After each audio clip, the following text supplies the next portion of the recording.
খড়দহ বিধানসভার অন্তর্গত বিলকান্দা ২ অঞ্চল তৃণমূল কংগ্রেসের এসসি ওবিসি সেল ও দমদম ব্যারাকপুর সাংগঠনিক জেলা তৃণমূলের কার্যকরী সভাপতি গৌরাঙ্গ সাহার উদ্যোগে এসআইআর সম্পর্কিত কাজের অতিরিক্ত চাপ ও একাধিক বিরল মৃত্যুর প্রতিবাদে অনুষ্ঠিত হল এক বিক্ষোভ প্রতিবাদ সভা। উক্ত সভায় উপস্থিত ছিলেন রাজ্য তৃণমূল আইটি সেলের রাজ্য সম্পাদক অর্পণ ব্যানার্জি, ব্যারাকপুর ২ পঞ্চায়েত সমিতির সভাপতি প্রবীর রাজবংশী, দমদম ব্যারাকপুর সাংগঠনিক জেলা তৃণমূল এসসি ওবিসি সেলের সভাপতি সমর পাঠক, সভানেত্রী মনোমোহিনী বিশ্বাস, নমশূদ্র ও উদ্বাস্তু সেলের সাধারণ সম্পাদক ভোলানাথ বিশ্বাস ও রাজ্য সম্পাদক সমীর দাস, খড়দহ ব্লক তৃণমূল কংগ্রেসের সভাপতি প্রসেনজিৎ সাহা, বিলকান্দা ২ অঞ্চল তৃণমূল কংগ্রেসের সভাপতি সজল দাস, বিলকান্দা ২ নম্বর গ্রাম পঞ্চায়েতের প্রধান দীপা পাইক, উপপ্রধান অঞ্জলি দেউরি, পানিহাটি উত্তর এসসি ওবিসি সেলের সভাপতি ইন্দ্রজিৎ রায়, নিউ ব্যারাকপুর শহর তৃণমূল এসসি ওবিসি সেলের সভাপতি দীপক মিস্ত্রি সহ পঞ্চায়েতের বিভিন্ন সদস্যা ও জেলার অন্যান্য পর্যায়ের নেতৃত্ব ও কর্মীবৃন্দরা। উক্ত সভাকে ঘিরে এলাকাবাসীর উপস্থিতি উৎসাহ ছিল চোখে পড়ার মতো। বিভিন্ন কারণে 56 ইঞ্চির মানুষটি নোটবন্দি থেকে শুরু করে আধার ভোটার লিঙ্ক এবং এই এসআইআর ফর্ম জমা আমাদের লাইনে দাঁড় করিয়ে দিয়েছেন, যে লাইনটি এখন গিয়ে শ্মশানে পড়েছে।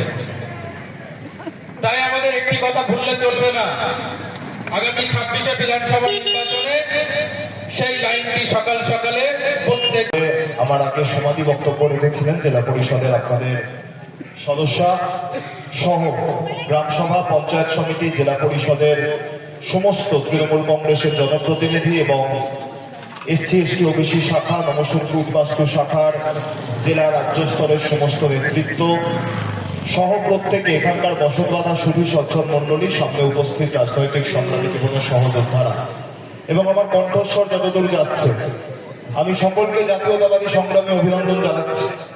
অনেক বক্তারা আছেন, সভা চলছে, শীতকাল, আমি একদমই দীর্ঘায়িত বক্তব্য রেখে আপনাদের ধৈর্য চ্যুতি ঘটাবো না। এসআইআর এর বিরুদ্ধে সভা, এটা মনে রাখতে হবে যে এসআইআর প্রথমবার পশ্চিমবাংলায় হচ্ছে না, শেষবার 2002 সালে বাংলায় এসআইআর হয়েছিল এবং তারপর 2004 সালে লোকসভা নির্বাচন সম্পন্ন হয়। 2002 সালে যখন বাংলাতে এসআইআর হয় তখন সর্বভারতীয় তৃণমূল কংগ্রেস আমাদের দলের বয়স ছিল মাত্র 4 বছর। সেই সময় তৃণমূল কংগ্রেস এসআইআর এর বিরোধিতা করেনি, কিন্তু এবার 2025-এ যে প্রক্রিয়া এসআইআর হচ্ছে, দু চার কথা বলছি। এসআইআর এর বিরুদ্ধে এবং বাংলা ভাষা এবং বাঙালিদের উপর আক্রমণ, তারই প্রতিবাদে আজকের এই পথসভা। মাদার, যুব, মহিলা, আইএমটিটিউসি থেকে শুরু করে এসসি ওবিসি, নমশূদ্র উদ্বাস্তু, আইটি সেল সকলকে নিয়ে আমরা তৃণমূল কংগ্রেসের একটা পরিবার। সেই পরিবারের সকলের অভিভাবক হচ্ছে মাননীয় মুখ্যমন্ত্রী জননেত্রী মমতা বন্দ্যোপাধ্যায়। যারা বিজেপির নেতৃত্ব আছে, যারা সাধারণ মানুষকে ভুল বুঝিয়েছে, সেই মানুষগুলো ভুল বোঝানোর জন্য সাধারণ মানুষ সিএ ফর্ম ফিল আপ করেছে, করে আজকে তারা ভোটাধিকার থেকে বঞ্চিত হয়েছে।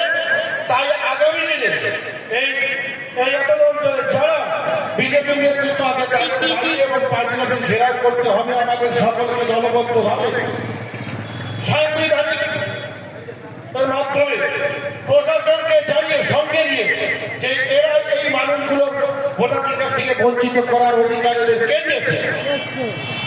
তাই আমার সমাজের মানুষের কাছে আমি বলতে চাই, সুখে দুঃখে মমতা বন্দ্যোপাধ্যায়ের পাশে আছে আপনার।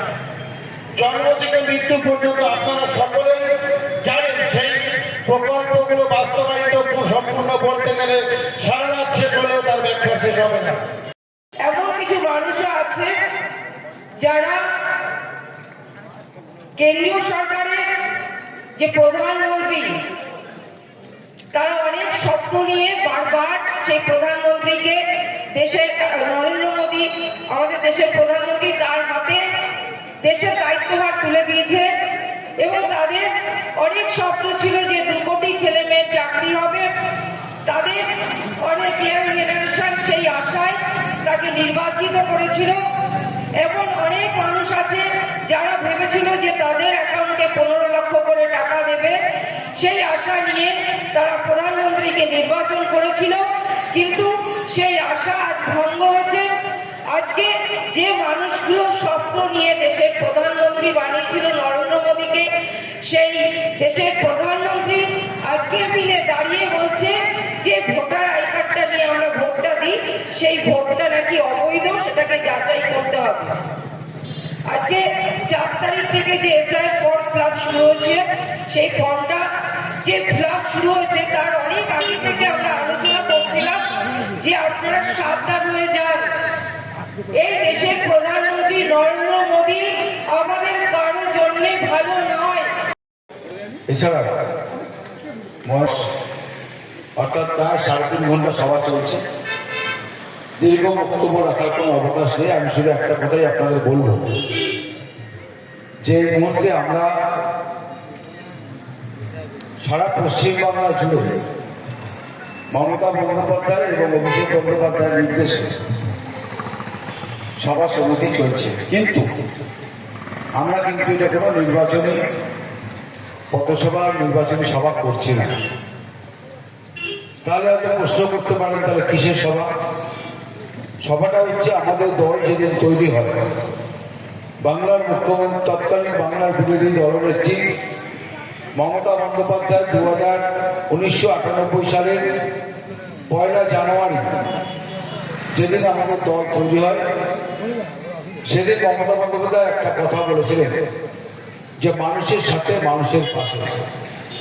অর্থাৎ রাজনীতি মানে এই নয় যে নির্বাচন আসলে দেয়াল লিখন করতে হবে, মিটিং মিছিল করতে হবে, পোস্টার রাখতে হবে, স্লোগান দিতে হবে। রাজনীতি মানে হচ্ছে 24 ঘন্টা মানুষের পাশে দাঁড়িয়ে কাজ করবার নাম হচ্ছে রাজনীতি। বাংলার মুখ্যমন্ত্রী মমতা বন্দ্যোপাধ্যায় এবং আমাদের নেতা অভিষেক বন্দ্যোপাধ্যায় উপলব্ধি করতে পেরেছেন যে এই মুহূর্তে সারা পশ্চিমবাংলার মানুষ খুব বিপদগ্রস্ত অবস্থায় আছে।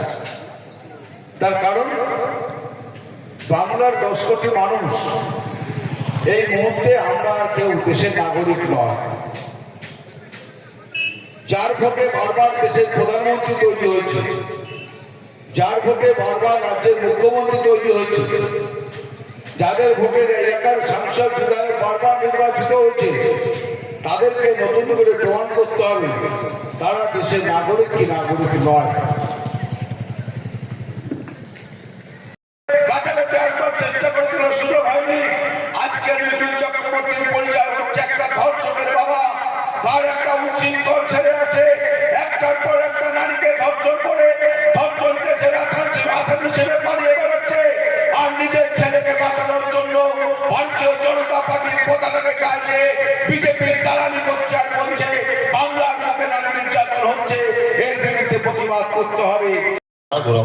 মঞ্চে বক্তব্য রাখলো ব্যারাকপুর পঞ্চায়েত সমিতির সভাপতি, অত্যন্ত সুবক্তা পূর্বী রাজবংশী। মঞ্চে উপস্থিত জাতীয় মাননীয় উপপ্রধান অঞ্জলি দেউড়ি, মঞ্চে উপস্থিত বিজ্ঞানদাটু গ্রাম পঞ্চায়েতের পঞ্চায়েত সদস্য ময়না হালদার, পঞ্চায়েত সদস্য স্বপন হালদার, পঞ্চায়েত সদস্য মুকুন্দ রায়, এসটিওবিসি সেলের বিশ্বপাড়া টাউনের সভাপতি। আজকে আমাদের এখানে পথসভাটা কি জন্য? আমরা সকলে জানি ভারতবর্ষের প্রধানমন্ত্রী নরেন্দ্র মোদী আর ভারতবর্ষের স্বরাষ্ট্রমন্ত্রী অমিত শাহ নেতৃত্বে এসআই নামে একটা বিল পাস করেছে।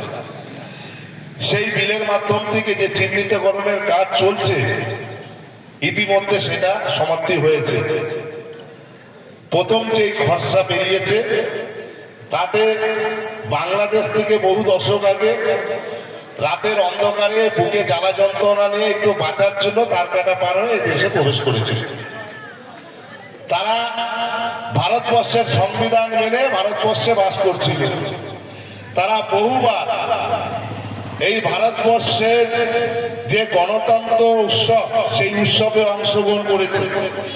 তারা তাদের ভোটের মাধ্যম থেকে 2014 সাল থেকে 2024 অবধি 3 বার ভারতবর্ষের প্রধানমন্ত্রী নরেন্দ্র মোদী তৈরি করেছে।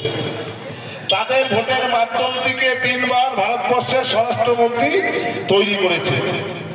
আজকে ভারতবর্ষের প্রধানমন্ত্রী ও ভারতবর্ষের স্বরাষ্ট্রমন্ত্রী এসআর বিলের মাধ্যম থেকে যেটা বলতে চাইছে, বাংলাদেশ থেকে রোহিঙ্গা মুসলমানরা যারা এই দেশে এসেছে তাদের আমরা এসআর বিলের মাধ্যম থেকে চিহ্নিত করে তাদের ডিটেনশন ক্যাম্পে পাঠাবো, নালে বাংলাদেশে পাঠাবো।